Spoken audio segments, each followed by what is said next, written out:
vinho é uma coisa que requer estudo, requer dinheiro para poder degustar bons vinhos, fazer curso, né? E a gente acaba sempre se conformando com aquele vinho que a gente comprou no supermercado, sem saber direito se escolhe pelo preço, ou por aquele que a gente já tomou na casa de algum amigo, que gostou, seja doce, seja demi-sec, seja sec, meio seco, seco, quer dizer, não interessa. Mas aí eu tive, nessa nossa viagem a Portugal, eu tive uma grata surpresa. Eu achei que eu não ia conseguir. Primeiro que eu achava que vinho do Porto era só o docinho, aquele que a avó da gente põe na gemada, sabe? Aquele que põe lá 3 gotinhas para a mulher dar leite, sabe? Quando faz gemada com vinho do Porto, né? E aí eu fui descobrir que a história é muito mais do que isso, né? Porque tem vários tipos de vinho do Porto, tem até um loirinho aqui, tem um vinho do Porto loiro. Olha que lindinho. Pois é, e eu descobri também, isso eu conto na segunda parte da matéria, eu já estou com meu copinho aqui, mas nós aqui do Mais Você, para poder chegar mais perto e as pessoas darem palpite nessa história de vinho do Porto, que nós vamos virar especialista hoje aqui, viu? Nós montamos uma barraca aqui perto da Globo e a Lucinha está lá. E o pessoal que está indo para o trabalho está parando para tomar vinho. Oi, Lucinha, bom dia. Bom dia, Ana. Não é uma boa maneira de começar essa manhã de sexta-feira? Já tem uma galera aqui, ó, esperando para degustar o vinho do Porto. Já tem fila. Já tem uma fila. E a gente está acompanhada do sommelier do Fernandes da Silva Filho, que é o sommelier lá do Sérgio Arno. E daqui a pouco a gente volta então, tá bom, Ana? Alguém já experimentou o vinho do Porto? Ainda não, a gente tá fazendo surpresa. Ah. Tá fazendo a surpresa. Os vinhos estão aqui, ó, inclusive. Tá. Tá? Olha, gente, nós estamos aqui perto da Rede Globo. Você tá na Berrine? Tô na Berrine. Tá. Num horário movimentado aqui nessa avenida. É verdade. E aí, olha, nós vamos estar aí vendo a opinião das pessoas que eventualmente também não conhecem o vinho do Porto, como eu passei a conhecer depois dessa viagem. E vamos saber, primeiro vamos saber a história, aí você mostra pro pessoal aí como é que é. Onde nasce o vinho do Porto. Vai lá, rodou.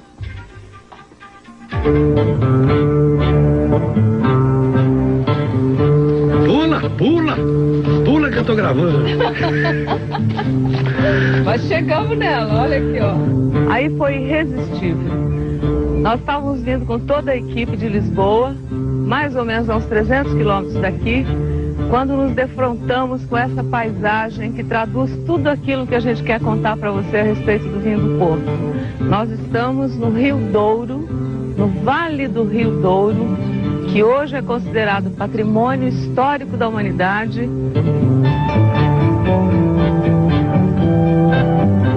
Nessa extensão aqui de terra, de por volta de 70 quilômetros, é que só aqui se pode fazer o vinho, o verdadeiro vinho do Porto. O Rio Douro, gente, corre entre morros que foram esculpidos em forma de terraços, olha aí. E tudo aqui é pedra, xisto, e cada centímetro desse terreno xistoso foi trabalhado de forma a permitir a plantação das uvas. Foi um esforço de várias gerações que deu tanto ou mais trabalho do que construir a muralha da China. Nós estamos começando aqui uma viagem que com certeza vai ser inesquecível, esse passeio que você vai conhecer e descobrir junto comigo do que é feito e como é feito e o que é o verdadeiro vinho do Porto. E para conhecer esse vinho que tem 300, presta atenção, 300 anos de história, é bom subir e voltar para o ônibus, temos muito para ver por hoje. A você que vai me dar um vídeo cacetado, logo mais. A gente pode subir por aqui. Vem por aqui, meu. Eu acho que é melhor. Cuidado pra não se deitar. É tudo xisto. Olha, primeira etapa, quero ver vocês fazerem melhor que isso. Vem.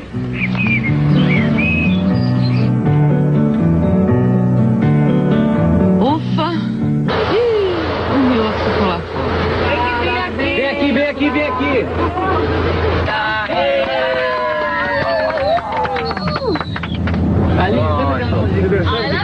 Dale Portugal!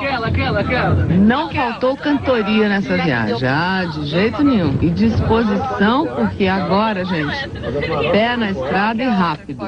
Porque a gente tem muito pra ver ainda. A Eline não tem música aqui. Não tem. Tirando o parabéns pra você.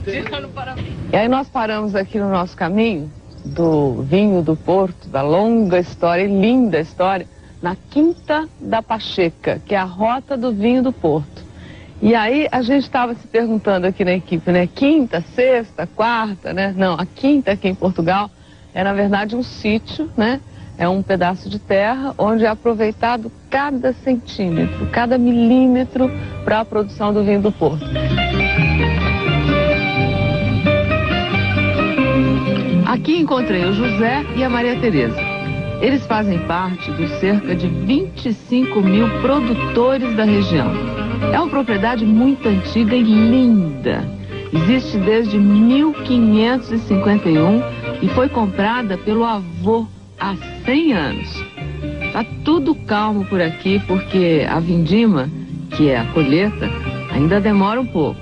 Por isso, o seu José me leva sem pressa para conhecer os barris onde o vinho, eu ia dizer repousa, mas na verdade ele dorme. Nós estamos numa época do ano onde as vinhas começam a acordar, né? Assim que se chama aqui. Exatamente. Porque dormiram, as plantas dormiram de novembro. De novembro até agora. Quer dizer, começo do inverno europeu até agora, que começou a primavera ontem aqui e na Europa, não é? Então elas já começam a brotar agora. Abrulhar. Então estão abrulhando agora. E é fantástico, por exemplo, daqui a 15 dias, nós já conseguimos ver, em algumas variedades, os cachos. Já começa o cachinho. Mas uma coisinha pequenina e tal. Que é o filhinho dando o primeiro filhote ali e tal. E aí o senhor só vai colher então em setembro. Setembro, outubro. Que é, aqui a gente está falando de outono. Né, final do outono. E aí já antes do inverno que ela começa a dormir de novo. Exato. Esta época então é a ideal para cuidar das vinhas. Nós vamos ver um terraço de pedra sendo preparado para receber novas mudas.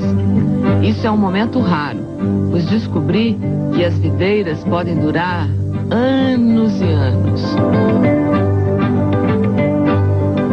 E chegando aos terraços, uma imagem que impressiona. O esforço de homens que plantam num mar de pedras. Você vê que nós falamos que o solo era xistoso, né? Que é uma dificuldade, é um trabalho, é na verdade um grande desafio, né? Que foi instituído nessa região aqui do mundo, uma região privilegiadíssima, além de lindíssima, né? Pelo homem, né? Quem será que foi o primeiro homem que imaginou lá atrás, há quase 1000 anos, quem o sabe, porque não se tem registro de data, que plantando uma videira aqui, a gente teria um dos melhores sabores, né, na sua mesa aí, do vinho do Porto. E nós demos uma sorte, volta a nossa sorte, porque não são todas as pessoas que veem esse momento, que é um momento emocionante, do plantio de um filho, né? Você planta o filho e acompanha esse filho pela vida toda, e ele vai ter pelo menos 100 anos de vida produtiva. E eu queria saber se eu posso plantar Com certeza, com o maior gosto. Porque eu vou ficar sonhando. Vamos marcar esse pé de vinha. Eu vou ficar sonhando com ele lá no Brasil e vou dizer, olha, eu tenho lá uma vinha que vai crescer e foi colocada pelas minhas mãos. E aí minhas mãos aqui, eu estou dizendo minhas e de todos vocês aí que acompanham a gente, porque a gente não faz nada sozinho na vida.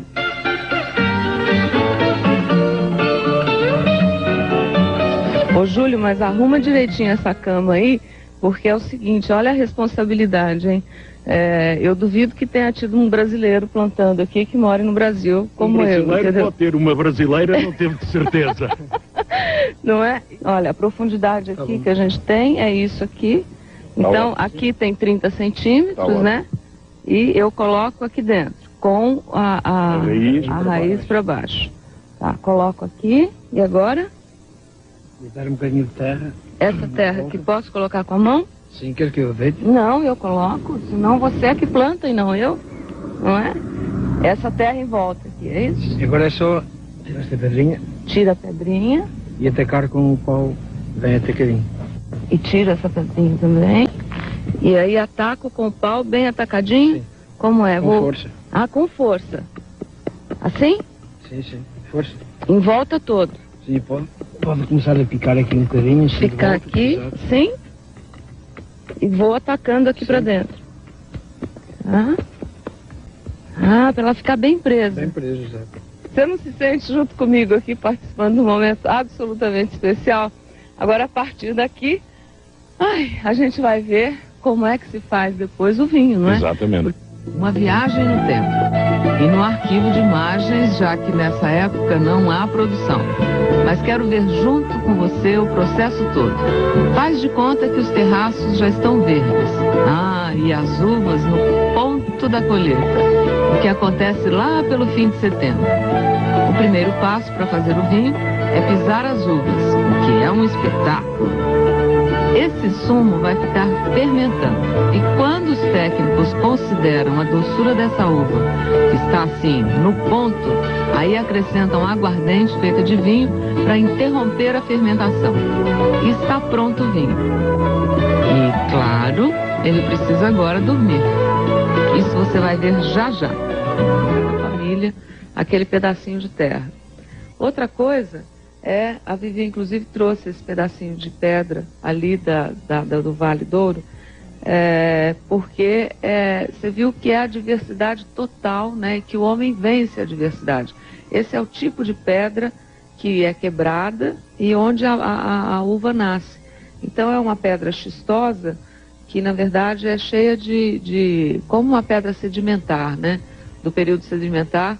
Ela é feita de camadas, né, e tem uma condição ideal para que essa uva daquela região se desenvolva, mas requer muito trabalho, requer mais trabalho do que se fosse um terreno plano, como a gente tem aqui no Brasil, né?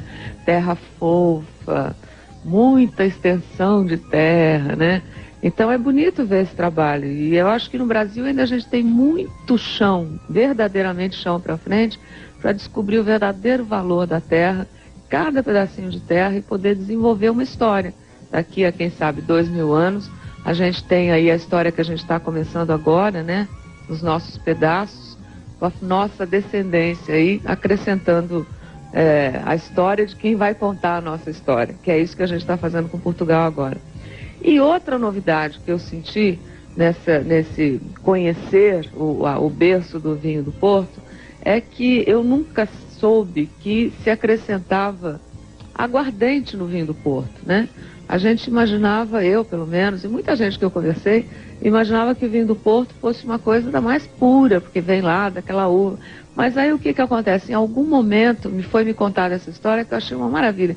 Em algum momento do transporte do vinho do Porto, de Portugal para as colônias ou para outro lugar, que eles levavam o vinho como se fosse um alimento mesmo, né? Esse vinho começou a estragar no calor, no transporte, no bater o vinho, né? E aí, o que aconteceu? Eles descobriram, e um cara lá numa dessas viagens, ele descobriu que se colocasse um pouco de aguardente dentro do vinho, naquele momento, né? O vinho parava de estragar, quer dizer, ele não estragaria. Ele manteria a sua pureza e a sua capacidade de degustação com um sabor maravilhoso até a chegada do lugar onde ele estava indo, pela temperatura ou pelo movimento. E aí nasceu o vinho do Porto, quer dizer, daquela região específica, e que é tudo muito, muito, muito, muito cronometrado hoje, né? Tem horas, inclusive, que todo mundo da Vindima levanta às 3 da manhã, porque o cara que está cuidando lá da fermentação descobre que aquele é o momento ideal para parar a fermentação e colocar a aguardente. Por isso que ele tem, inclusive, um teor alcoólico maior do que a maioria dos vinhos. Os vinhos do Porto têm um teor alcoólico por volta de 20%, 21%. Então não pensa que é um vinhozinho fraquinho não, viu, Lucinha? Você que está aí agora na Berrine, né?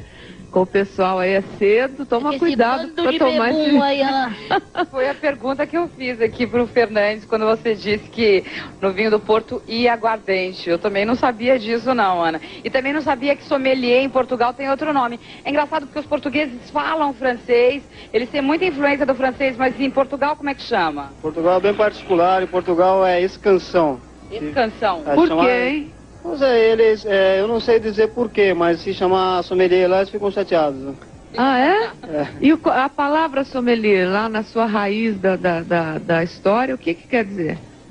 Sommelier, no francês, seria vamos dizer assim, o cobaia dos reis, né? Acho que tem uma história que, antigamente, para você, pro rei, provar qualquer bebida, tinha que ter uma pessoa... Do veneno, né?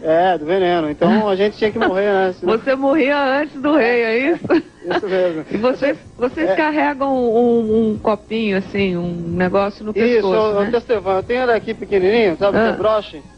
Né? Mas hoje em dia não se usa com tanta frequência porque você se movimenta com bastante, né?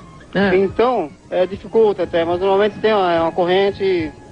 que chama tipo Testevan, é isso? Testevan. Ah, legal. Tá? Ele é pequenininho assim, né? Isso. Não, e o vinho do Porto, o que é o vinho do Porto para você?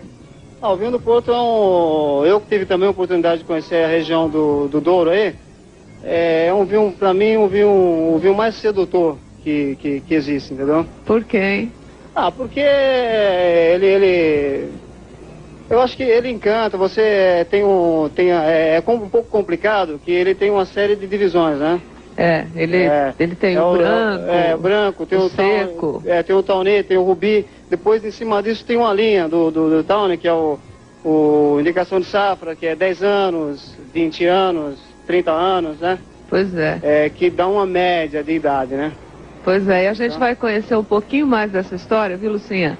Na continuidade da nossa matéria, aí as pessoas vão entender o que quer dizer o Tawny. Vamos ver se a gente conseguiu explicar. Você assiste aí e vê se a gente conseguiu explicar na matéria, tá bom? Tem uma segunda parte da matéria e depois a gente volta, tá bom, Fernanda? Tá bom. Volta já. Ana, tá bom. Ó, vamos lá, Lourinho? Manda bola, Pra vamos ver como o é vinho. que a gente vai entender agora o que é isso, que parece palavrão, né? A gente falar, né? Ai, tem o Tawny, tem o Vintage, tem o... Eu até decorei isso. Vamos ver meu Deus, como é que eu aprendi? É profissional da área. Vamos ver, rodou.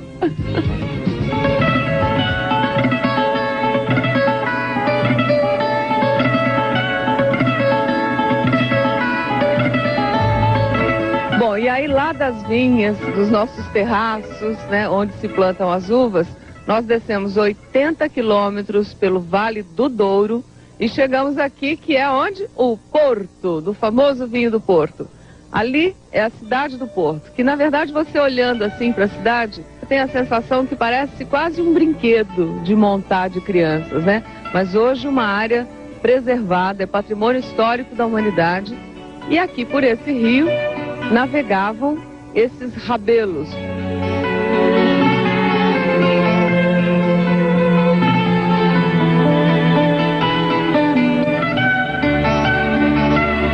Como são chamados esses barcos aqui, que há 100 anos atrás faziam o transporte do vinho lá das vinhas onde nós estivemos até esse ponto aqui, onde seriam, e são até hoje, né, guardados, envelhecidos, preservados, manipulados e distribuídos para o mundo.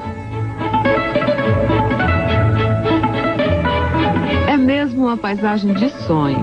Casinhas coloridas enfeitam as ruas. Roupas penduradas enfeitam as janelas. Tudo parece festa. Uma festa colorida e alegre da vida que vai e vem por essas pontes imensas e por esse rio, que às vezes é traiçoeiro e invade ruas e ruas aqui da Ribeira. Não é à toa que as caves onde o vinho do Porto repousa ficam na parte alta da Vila Nova de Gaia. O vinho do Porto não dorme no Porto, dorme em Gaia. Mas aí ele fica longe da ameaça das cheias. Só no Mais Você o privilégio de você vir ver de pertinho onde é que o vinho vai dormir. Ele dorme, e me contaram, eu vou conferir agora junto com você, que ele chega a dormir 40, 50 anos. Olha, quer ver? Vem cá. Vamos aqui que nós temos a Ana que está nos esperando ali. Aqui é uma cave onde o vinho fica guardado para depois ser degustado. Quanto mais ele dorme, mais caro ele fica, eu soube. Vem cá. Oi, Aninha. Tudo bom? Imagina, obrigada, gente, de receber. Vamos por aqui? Vamos por aqui que entra? Então, vamos lá, ó. Vamos conhecer o sítio onde o vinho do Porto descansa.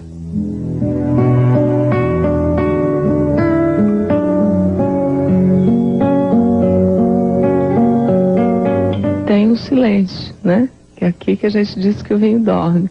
Agora, olha o tamanho dos tonéis aqui. Agora, vou até falar mais baixo aqui.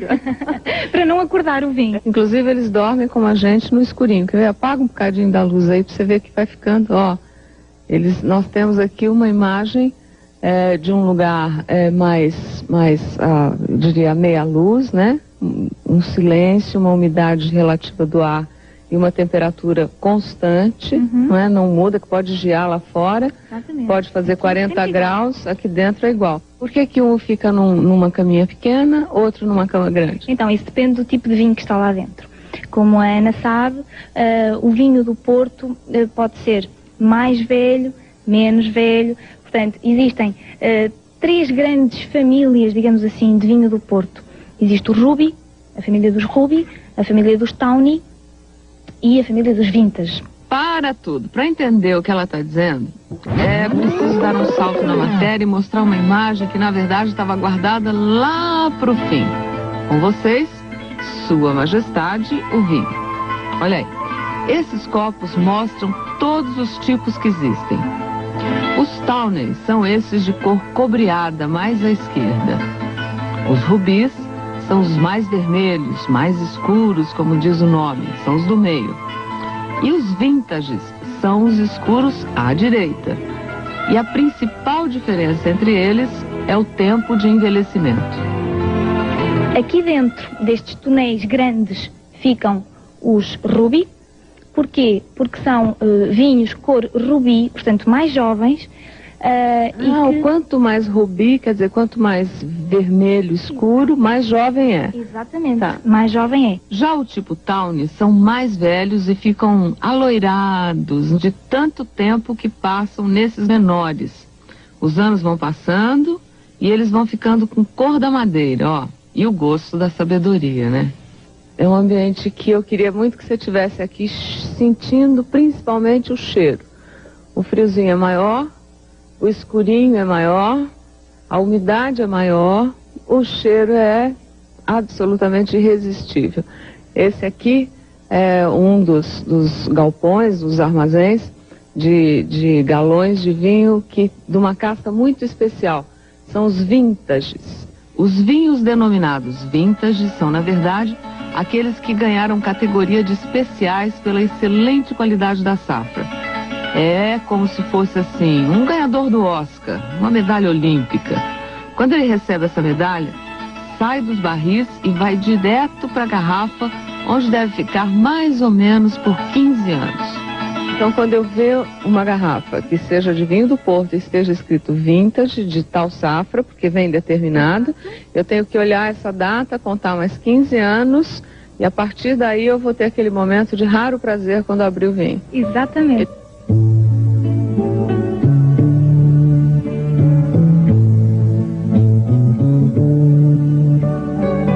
E para um vencedor, um lugar de honra na cave. As garrafeiras, um tesouro de raras joias do sabor. Aqui a atmosfera é mais fria e úmida, ideal para conservar o vinho. O peso do tempo está na poeira depositada sobre as garrafas. Faz um silêncio assim imponente. E a gente fica com vontade de reverenciar o que vê e cheira. Nós temos aqui, olha, 1880. Eu estou achando um vinho aqui agora que é de 1880. Isso é uma preciosidade. Olha as garrafas como estão, né? E o que determina é que a gente tem que ter um certo cuidado, né? E um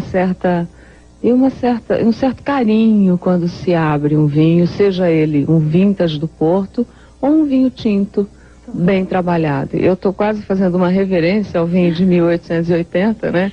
Que nós estamos no ano 2000, né? E 2002, não é? Tem 122 anos. Tem 122 anos, então você imagina o que é esse vinho aqui, quieto, né? Sem respirar, há mais de 100 anos, né? Quanta história não me traz, não é? De vida, de gente, de pessoas, quem plantou essa uva, como é que eram as condições. Pois é, que já viram essas garrafas, quer dizer, tem toda uma história que deve ser reverenciada. Agora a gente chegou aqui numa hora especial, né? Na hora de você provar o vinho e saber realmente que tipo de vinho você está comprando. Como eu não vou conseguir experimentar todos os vinhos, desde o mais jovem aqui, não é? Até uma reserva especial ali, que é o vintage, qual você recomendaria que eu experimentasse? Para mim, eu gosto muito de 10 anos, porque acho que é um vinho que tem já bastante velhice, ainda mantém uma certa fruta da idade, uma fruta ainda nova, pronto, e é um vinho fácil de beber.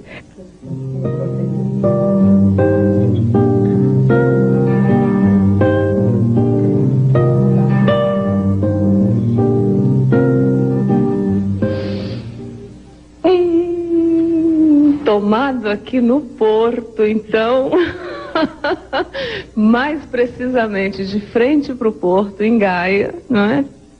É um sabor excepcional. E eu queria dizer para as pessoas que tomam vinho do Porto, pensando que o vinho do Porto é só aquele licorzinho doce, que é o mais novinho, não é? Esse licorzinho doce, que é o mais novinho, não perca a oportunidade de experimentar um vinho Tawner de 10, de 20, de 30, temos ali até ou um vintage, que eu nunca experimentei, eu nunca tomei um vintage. É um Tawner de 20 anos, e este é um vintage de 1983, que está agora a começar a entrar na sua plenitude. No fundo, 83, sim, portanto tem praticamente 20 anos, também falta-lhe um ano. A diferença de cor é notória. E agora eu vou ter o privilégio de experimentar mais um, né? Que é esse aqui, que só teve praticamente a ajuda do homem e a mão da natureza, com esses 20 anos aqui, quietinhos lá, sem oxigênio, foi aberto agorinha mesmo. E aí, mais uma vez, um privilégio de estar aqui e experimentar um filho, que esse é filho de alguém, não é?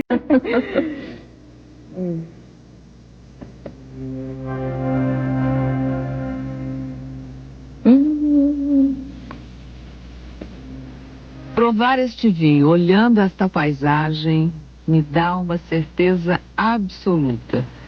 O vinho do Porto pode ser consumido em muitas ocasiões, mas dizem que a melhor é pra gente beber quando tiver vontade.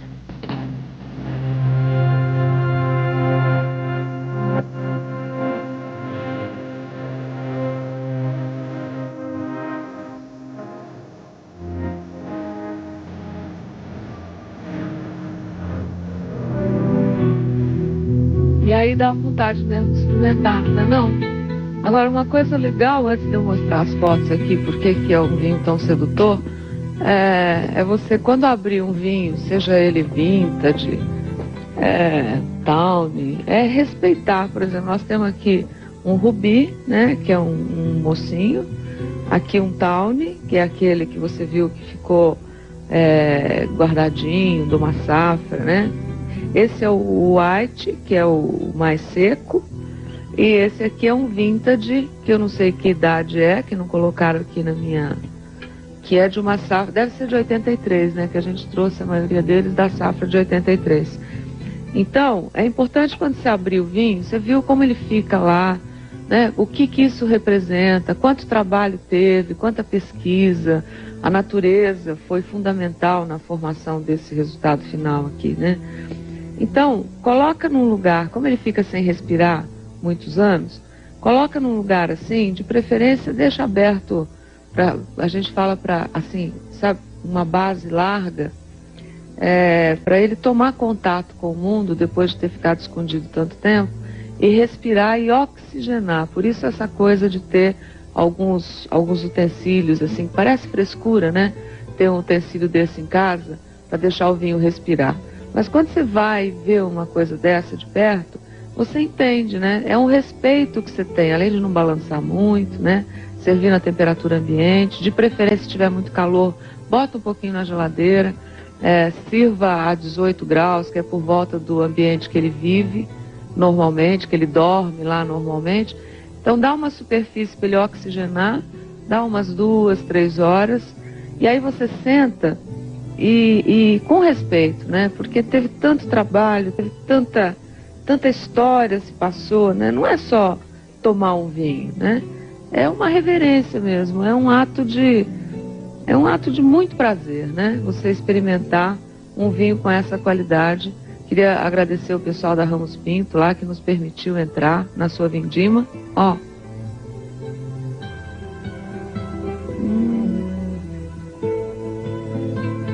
Esse aqui é sempre para depois das refeições, tá? Um vintage assim. Mas quando você abrir um que tiver escrito vintage na garrafa, você não pode deixar ele lá, você tem que tomá-lo inteiro, infelizmente.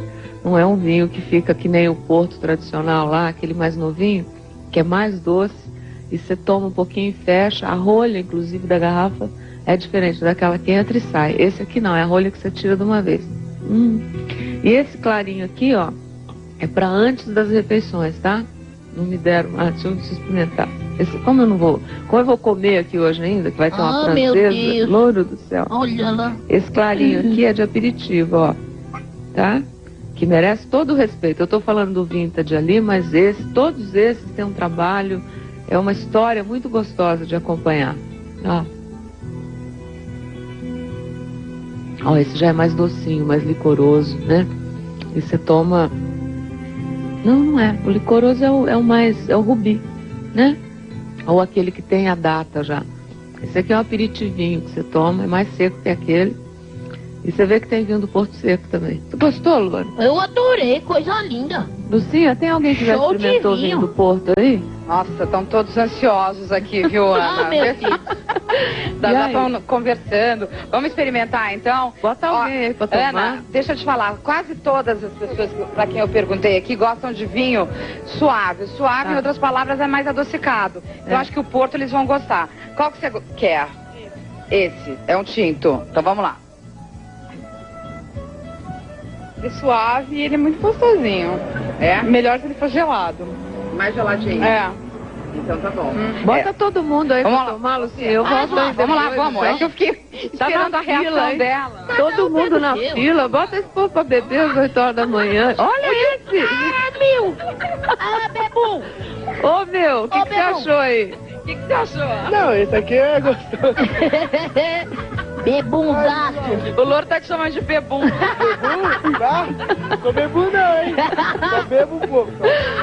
Ó, mas é bom? Esse aqui é gostoso, mas com fritura, um pouco gelado, é mais gostosinho. Vamos lá, gente, que a Ana já tá ficando aflita que eu não tô deixando vocês beberem. Pois é, Esse vinho segurou do a Porto, fila aí o vamos lá. tempo inteiro. Eu tô emperrando Vamos a beber, fila. manda Estão ver. todos bebendo. Ela escolheu um branco, o que você achou? Ótimo, gostei também daquele outro ali. Já Reparou que tá no segundo copo. Esse aqui podia estar geladinho, mas muito bom. Tá bom. Esse aqui é maravilhoso, só falta um queijinho pra acompanhar. Muito bom, bom mesmo. E você?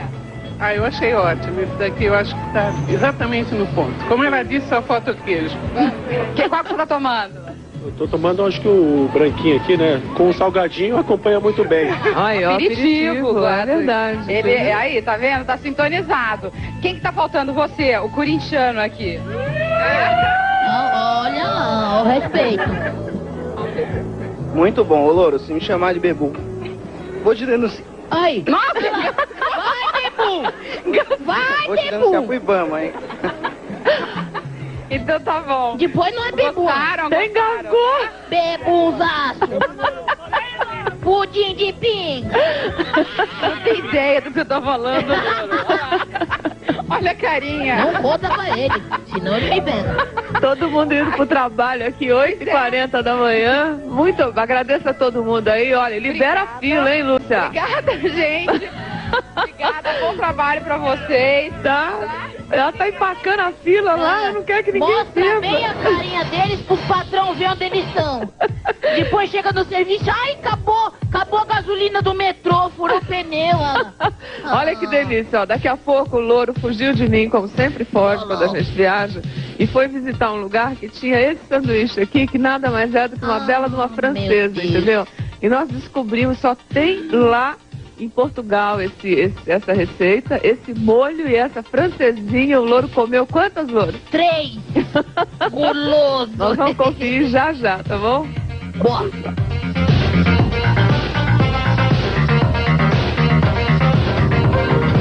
Azeite sem ranço. Para tirar o gosto de ranço do azeite, que está há muito tempo no galheteiro, salpique um pouco de açúcar.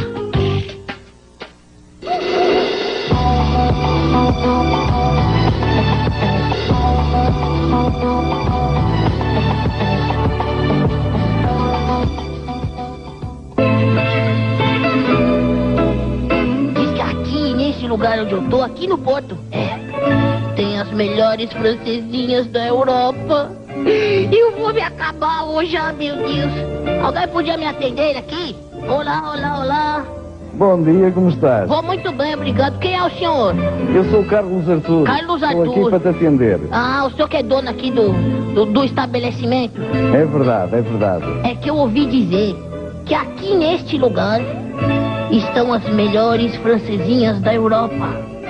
Da Europa não, do mundo. Ah, meu Deus, as melhores do mundo, eu tô no lugar certo. Agora... Certíssimo, estás no lugar ideal para comer a melhor francesinha do Ah, mundo. meu Deus, e agora como é que eu faço para comer uma francesinha? Ora bem, vais comê-la se me deres um bocadinho de tempo. E para te aguçar o apetite, eu vou-te dizer que elas são quentes, úmidas e picantes. Imagina. Úmidas e picantes. Ah, meu Deus, demora, não? Demora. Dás-me 5 minutos? Só 5 minutinhos? Só 5 minutos. Pois é, claro. É o tempo de eu a preparar, está bem? Carlos Artur, eu sou seu fã. Muito obrigado. Ah, meu Eu Deus. também sou teu fã. Ai, agora que vai ser. Vamos lá, então. Ok, O senhor está me traz combinado. a francesinha? 5 minutos, está Vou bem? me preparando aqui psicologicamente. Ok, espero. Espero. Ok, até já. Ah, meu Deus. É mais fácil do que eu pensava. Uma francesinha grande, forte. Ah, meu Deus, cadê essa francesinha? 5 minutos, já passou quase 10. Ai, meu Deus, cadê minha francesinha? Louro José, Carlos Artur. Olá, Ah. dá-me mais um bocadinho de tempo que eu estive a pensar melhor e acho que tu mereces e tens arcabouço para tal. Eu vou-te trazer 3 francesinhas. Você não tá falando sério? Não, estou falando muito sério. 3? 3 francesinhas. 3 francesinhas? Tens, não. tens arcabouço, tens Ah. apetite para isso tudo? Tenho. Tens? Tenho. Pronto, Vou trazer 3. 3? Demora é mais 2 minutos, está bem? Tá legal, mais 10 até eu espero. 3 francesinhas? Estamos combinados, Ah, 3. meu, vai dar, ok? tá bom. Então até já. 3 francesinhas é hoje, meu Deus do céu.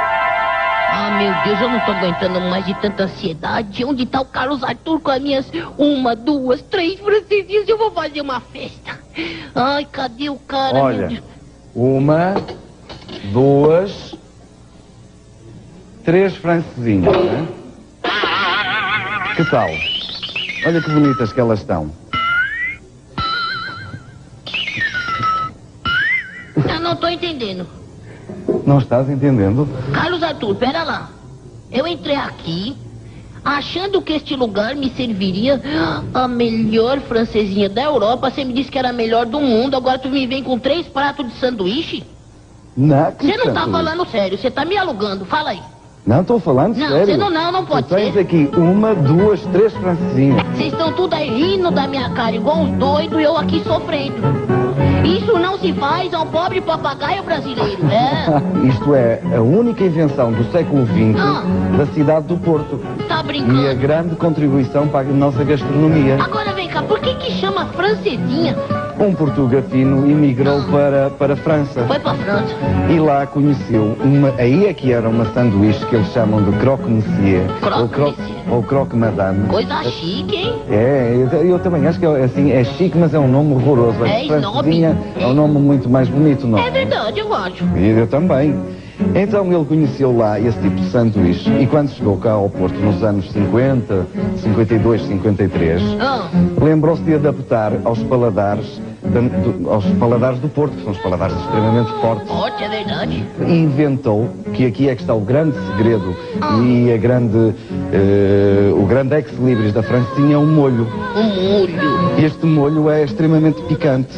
Ah, mas era mesmo que eu... E ele chamou francesinhas porquê? Porque nos anos 50, Paris, França, tinham uma cultura completamente diferente.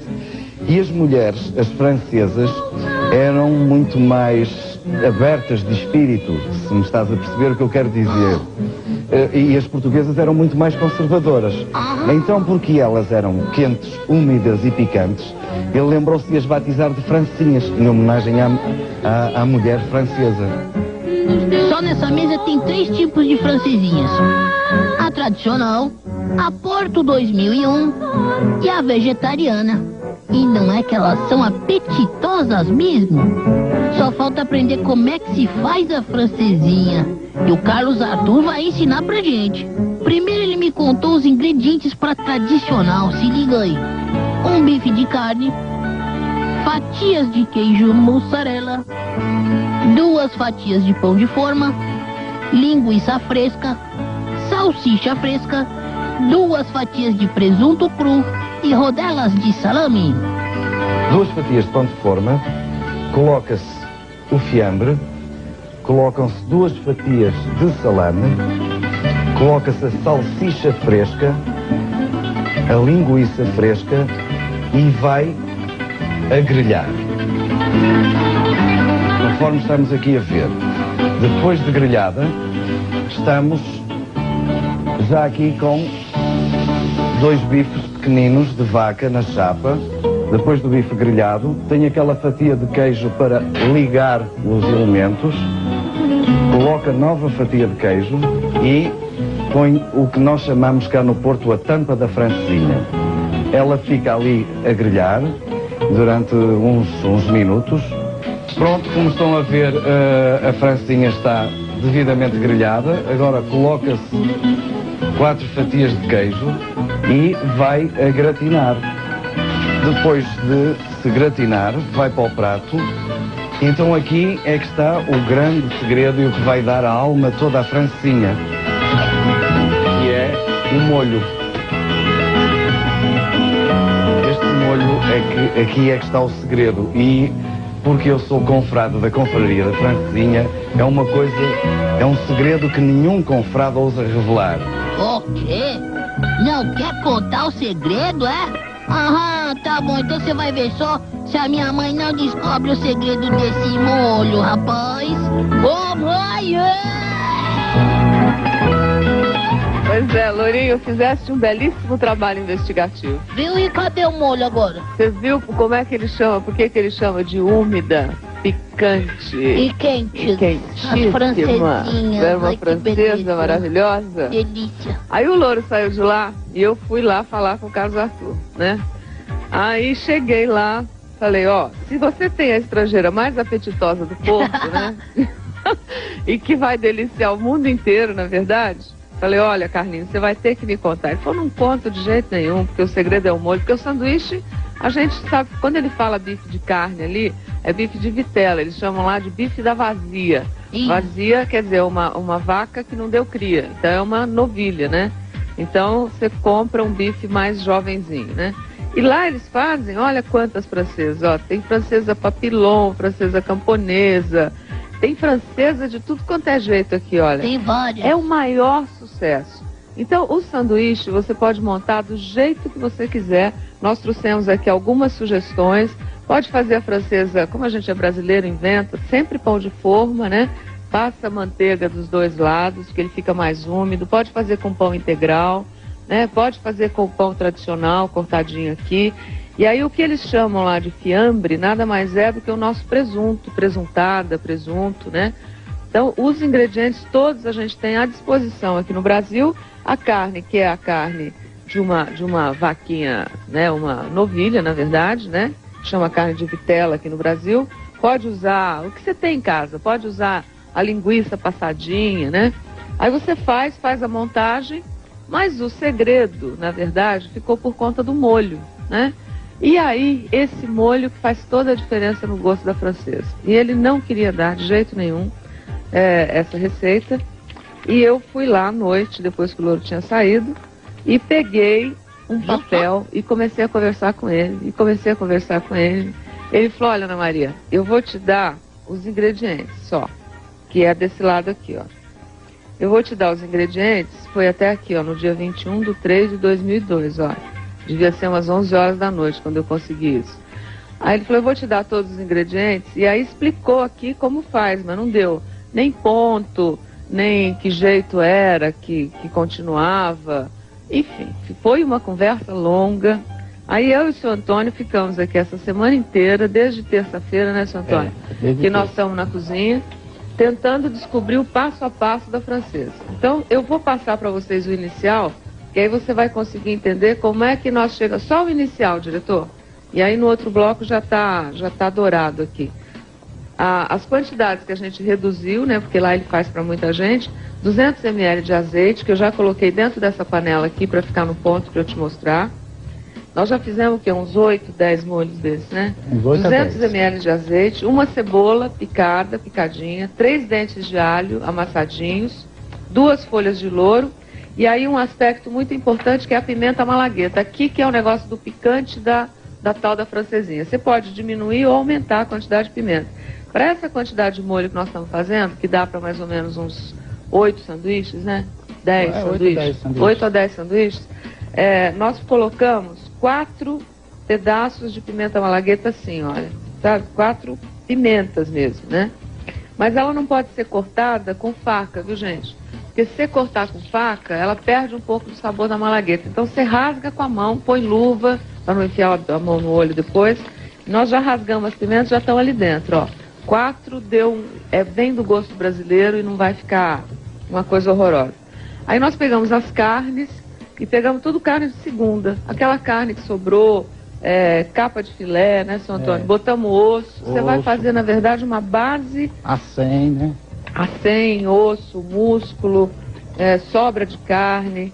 E aí você vai fazer uma base para um molho, como se fosse um molho roti, como se fosse uma... Porque isso aqui depois tudo vai coar. E aí, minha filha, paciência, porque tudo na vida para ficar bom, não tem esse negócio de pressa, viu? Você bota aqui e vai deixar essa carne dourar, até chegar num ponto aqui que fique dessa cor, ó. Aqui eu já estou no segundo passo, aqui esse molho não vai existir, tá? Quando você dourar. Você vai ficar, olha, com a carne dessa cor aqui, tá? Nesse primeiro passo. Eu vou para o intervalinho comercial e volto para te explicar o resto do segredo, tá bom?